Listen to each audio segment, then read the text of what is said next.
I would say this as well. This event today is not about demanding the right from authority to give us our freedom.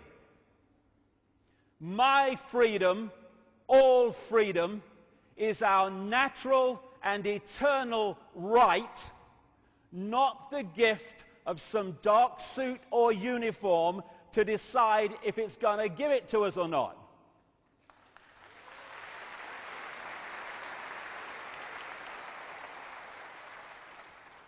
And so this is also not a day for being intimidated and frightened by this big brother crap and all these goons in uniform who seek to impose someone else's will upon us. It's just about exposing the way they're seeking to enslave us so we can see the game and therefore not play it. In fact, my attitude to Big Brother can be summed up thus.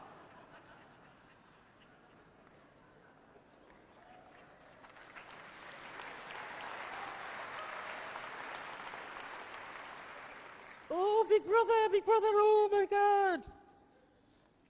God, sod that for a lark. As Gandhi said, an error does not become truth by reason of multiplied propagation, nor does truth become error because nobody will see it.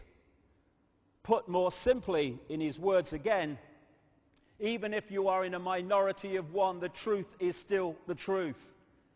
And throughout history, we have seen small minorities of people who have pointed out flaws in the norm of belief, or at least questioned it, who've turned out to be so right that now with hindsight we go, how could anyone ever believe the earth was flat? Or that if you went far enough you would go off the edge. But people did, and it was the norm of the time. And we have norms now that are just as blatantly stupid, with not even the benefit of hindsight, the benefit of what we know now. This is today's flat earth. The fact that we live in the cutting edge of human evolution, the cutting edge of how far humanity has come, turning a planet of enormous beauty into a shithole ain't the cutting edge of human evolution. We're also being asked to believe, as Orwell said, war is peace, freedom is slavery, ignorance is strength. And we are at the cutting edge of human understanding. As Michael Elner said, just look at us.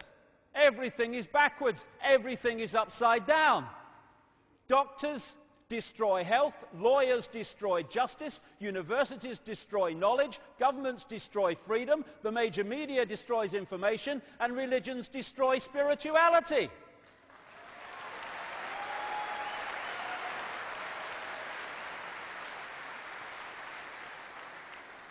I think there's more to know here. And it's all true. As H.L. Mencken said, the men the American people admire most extravagantly are the greatest liars. The men they detest most violently are those who try to tell them the truth. We live in topsy-turvy land.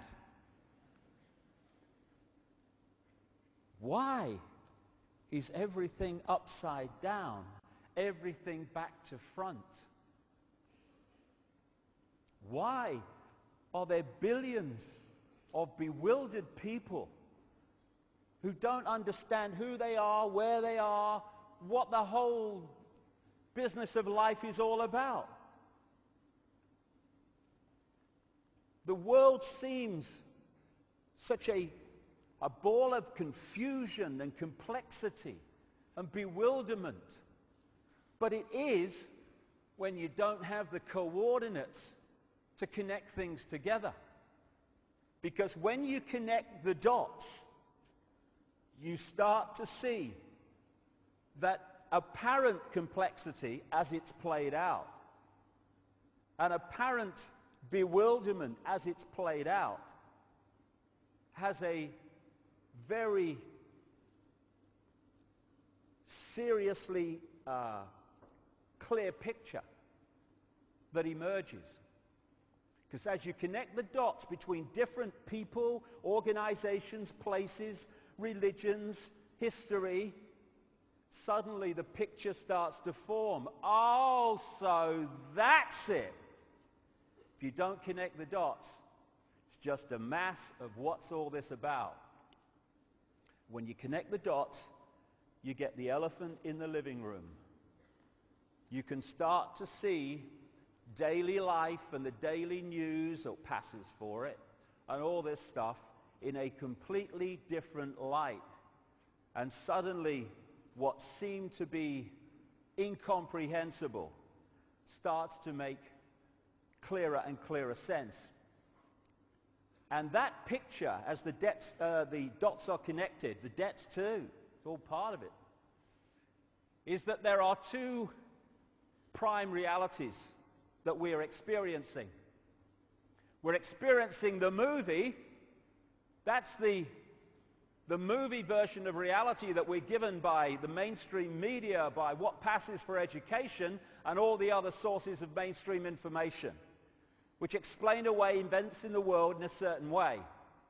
But behind that, it becomes clearer as the dots join up that there is another agenda behind that, which the movie is simply there as a cover story to obscure and hide.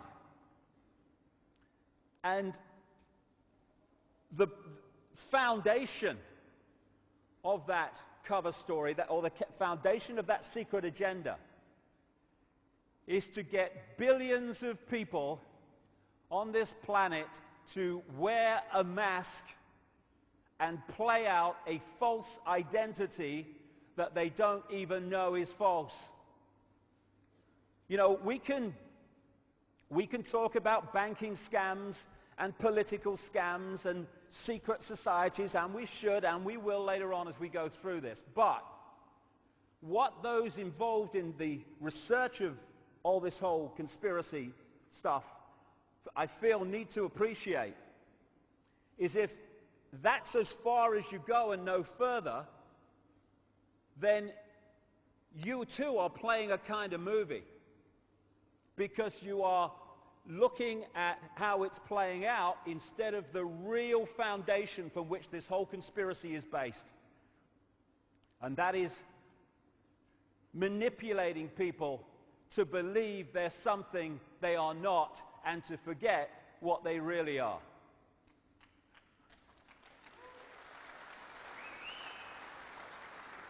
And what we really are is consciousness.